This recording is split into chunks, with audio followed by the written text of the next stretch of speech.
ideario adultocéntrico hace parte del patriarcado. ¿Qué quiere decir? Que entonces los infantes, menores o adolescentes son llamados de esa forma porque les falta algo para ser adultos o para ser reconocidos por el ordenamiento jurídico. En ese orden de ideas, para adentrarnos al tema que nos corresponde sobre el adulterismo en la administración de justicia, tenemos una investigación muy conocida en la justicia de Argentina, más específicamente en una región llamada Córdoba. Una investigación realizada por dos mujeres en la cual se constata, ellas revisaron unos fallos entre el año 1995 y 2009 y constataron que en dichos fallos, en Córdoba, Argentina, se nombraban muchas veces a los niños y niñas como infantes, menores adultos, de una forma para, como ya lo mencioné y como lo mencionó Rocío Wenck, recalcar la idea de patriarcado, o para recalcar que esos menores les falta algo para ser adultos, por tanto para acomodar sus ideales a las necesidades de sus representantes o adultos. En la justicia colombiana pudimos encontrar una sentencia de la Corte Constitucional.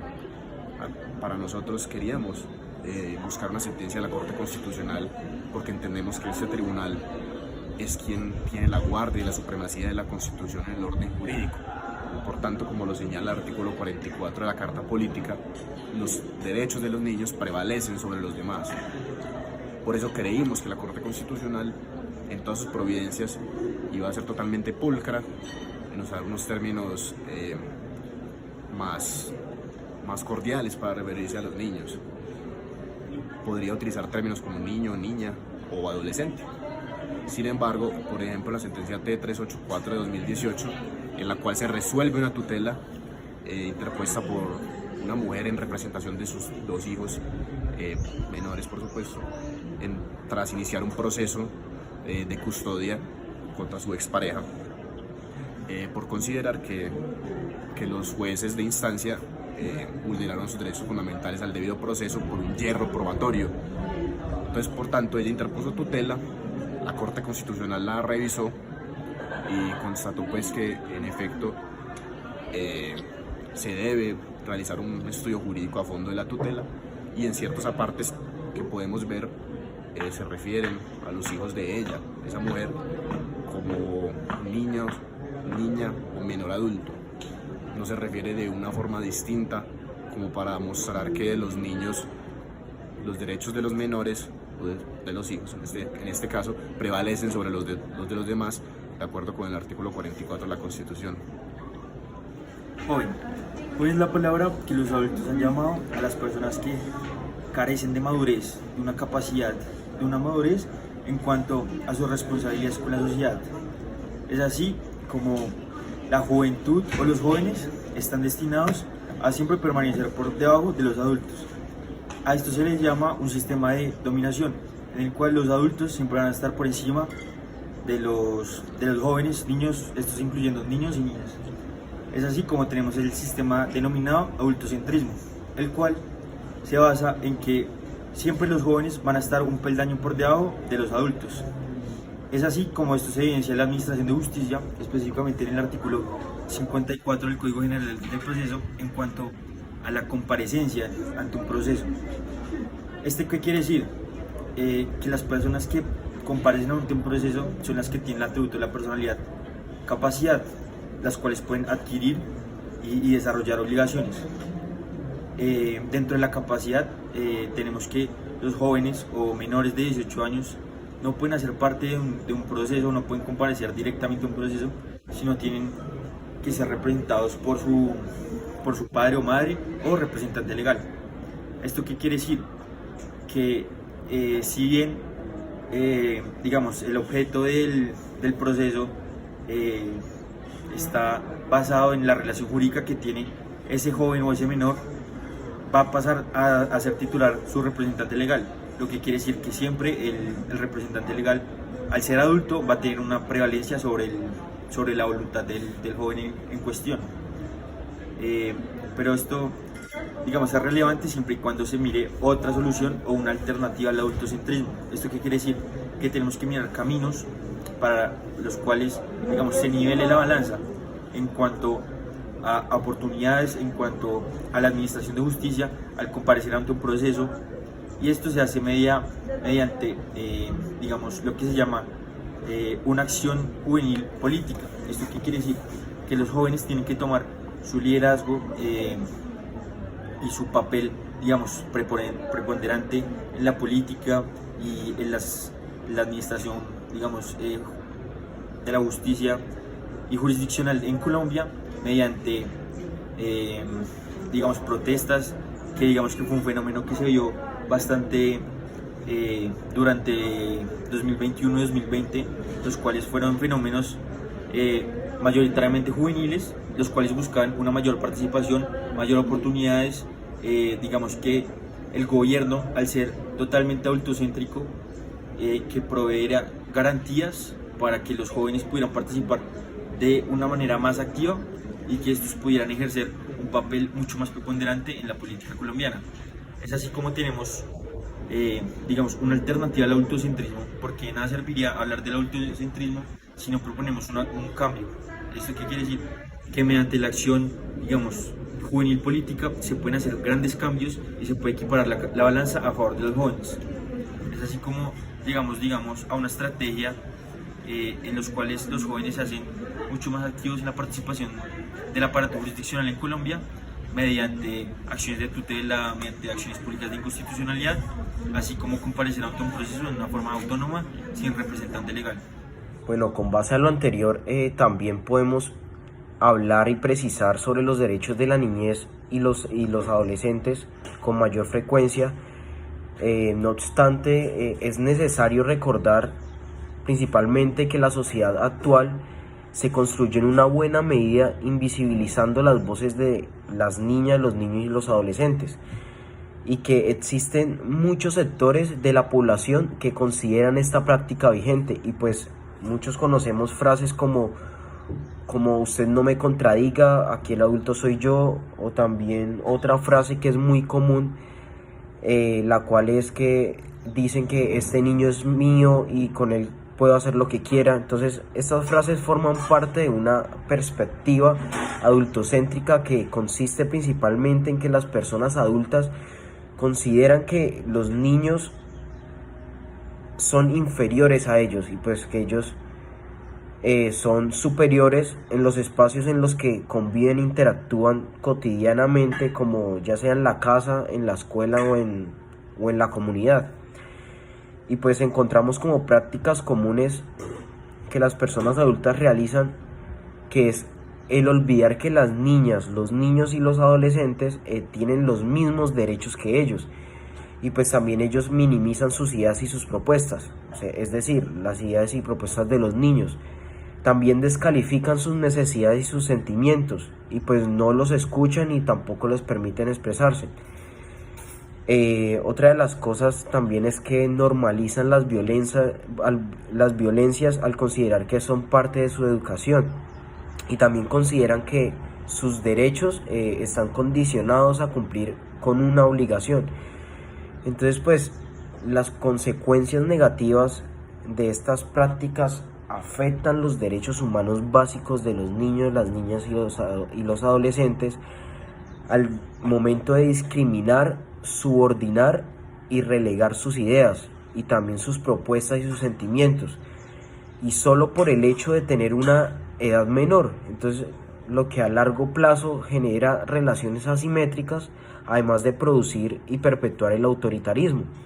Y pues en este orden de ideas, ya habiendo agregado lo anterior, es importante identificar el adultocentrismo como parte de un sistema más amplio de dominación en nuestra sociedad, que junto al androcentrismo, que ya como muchos lo sabemos, que es la consideración que el hombre es el centro del universo. Entonces esto junto al androcentrismo han obstaculizado el desarrollo y el acceso igualitario de oportunidades, y que afecta principalmente a niños, a niñas y adolescentes, y también a las mujeres. Entonces, para superar el adultocentrismo y privilegiar los derechos de las niñas, los niños y los adolescentes en la vida cotidiana, es parte fundamental de su desarrollo y además les permitirá aprender a ejercer sus derechos como de una forma responsable, así como a respetar los derechos de las demás personas en la construcción del propio proyecto de vida de ellos. Y pues para ello es importante recomendar que de que las personas adultas debemos identificar que su participación es una oportunidad de diálogo que abona en la resolución de conflictos de una forma pacífica y evita llegar a la violencia. Y pues esto que dándole como una superioridad a los niños, a las niñas y los adolescentes, y darle una importancia a ellos. Y también debemos tomar en cuenta que sus opiniones, sin verlas como una falta de respeto o una amenaza, debemos respetarlas. ¿Qué consecuencias tiene el autocentrismo? El autocentrismo se traduce al no reconocimiento de niñas, niños, adolescentes y jóvenes como sujetos de pleno derecho y por lo tanto genera diversas formas de discriminación y violencia hacia ellos y ellas.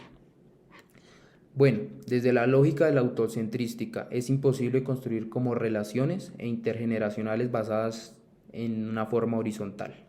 Es imposible generar espacios de participación. Esto quiere decir que todo impide el desarrollo de nuestras sociedades en base a la igualdad y la garantía de los derechos humanos. En los sistemas educativos, por ejemplo, el autocentrismo continúa lamentablemente muy frecuente, presente en estas cosas, las cuales continúan organizándose en base a la idea de la infancia y obviamente adolescencia y la juventud, que son etapas de transición hacia la adultez, justificándose así que pues esto hace que las personas adultas, las únicas responsables de definir los mecanismos de gestión escolar y las normas de convivencia desde la expectativa de los adultos, desde una visión homogeneística al resto. ¿Esto qué quiere decir? Que nuestras ideas, lo que nosotros pensamos hacia un problema, para poder solucionarnos nuestros aportes no nos los tienen en cuenta, ya que son más escuchados los aportes de las personas adultas o reconocidas, por decirlo así. También está muy presente el autocentrismo en las investigaciones educativas, sociológicas, incluso psicológicas, por ejemplo, estudios que pretenden derivar en recomendaciones de mejora para las políticas educativas, de atención a la diversidad o la garantía de la alfabetización, que es una parte muy oportuna sin considerar a los niños, niñas o jóvenes y se les considera desde una metodología definida por los adultos. Ahora, luego de tener en cuenta todo este barrido conceptual del adultocentrismo y su relación con la administración de justicia, teniendo en cuenta estudios como el hecho en Córdoba, en Argentina, su relación y la joven política, también el autocentrismo, cómo se ve en cómo habla la Corte Constitucional refiriéndose a los menores, también su relación estrecha con el androcentrismo y también las consecuencias de este. Lo único que nos falta por analizar es cuál será el devenir de esta problemática, porque debe ser empezada a tratar como eso, como una problemática en la sociedad colombiana, porque en realidad es un panorama que no pinta mucha expectativa, porque claro, están los adultos en el poder y pues que les conviene a ellos que sigan en el poder. Es decir, somos los jóvenes hoy en día que necesitamos hacer del adultocentrismo como problema un foco en la opinión pública, porque en realidad es un tema que no es muy tratado frecuentemente, mucho más siendo que va en contravía de preceptos constitucionales como la prevalencia de los derechos de los niños. Y bueno, sí, en este orden de ideas lo que proponemos es seguir el ejemplo de países como lo puede ser Chile, con su Fondo de las Naciones Unidas, donde uno de sus primeros objetivos es superar el adultocentrismo. Esto se puede dar, podemos empezar con campañas que tengan claros eslóganes, premisas claras, como lo pueden ser tomar en cuenta las opiniones de los menores, involucrarles en las decisiones, identificarles siempre su participación en la toma de decisiones. Mediante campañas con estas ideas claras, podemos empezar a crear un cambio. Ya luego, lo que se propondría es hacer un cambio a la forma de la administración de justicia, donde en realidad se tomen en cuenta las ideas de los menores. ¿Por qué? Porque de esta manera superaríamos el adultocentrismo y actuaríamos de manera paralela con lo que dice nuestra Constitución, de esta manera garantizando los derechos de los niños y las niñas.